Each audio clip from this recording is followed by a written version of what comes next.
বাংলাদেশের খেলার হাফ টাইমে বদলে গেল ম্যাচ ভেন্যু। সাফ অনূর্ধ্ব ২০ নারী টুর্নামেন্টে ঘটল এমনই এক বিচিত্র ঘটনা। এক ভেন্যুতে শুরু হয়ে অন্য ভেন্যুতে ম্যাচ শেষ।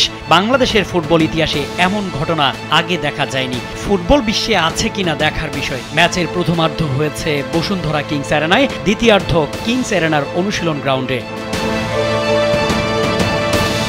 সেই খেলায় ভুটানকে ৪-১ গোলে হারালো বাংলাদেশ। তবে জয়টা মাঠের পারফরমেন্সের চেয়েও বেশি স্মরণীয় হয়ে থাকবে ভেন্যু পরিবর্তন ও দীর্ঘ সময় বিলম্বের কারণে। ম্যাচের প্রথমার্ধেই শান্তি মার্ডির গোলে বাংলাদেশ ১-০ ব্যবধানে এগিয়েছিল, কিন্তু বিরতির পর টানা বৃষ্টিতে মাঠ খেলার অনুপযোগী হয়ে পড়ে। রেফারি ও ম্যাচ কমিশনার ২ দফা আধা ঘন্টা মাঠ পর্যবেক্ষণ করেও খেলা শুরুর উপযোগী মনে করেননি। ১ ঘন্টা বিলম্বের পর সিদ্ধান্ত আসে টুর্নামেন্ট কমিটির কাছ থেকে। পাশের অনুশীলন মাঠে ম্যাচের বাকি অংশ হবে। বিকেল ৩:৩০টায় শুরু হওয়া ম্যাচ দ্বিতীয়ার্ধে মাঠ পরিবর্তন হয়ে শুরু হয় সন্ধ্যা 6:45টায়। নতুন ভেন্যুতে দ্বিতীয়ার্ধের শুরুতে ভুটান গোল করে সমতা ফেরায়। তবে শান্তি মার্ডির দ্বিতীয় গোলের পর বাংলাদেশ আবার লিড নেয়। এরপর আসে আরও ২টি গোল।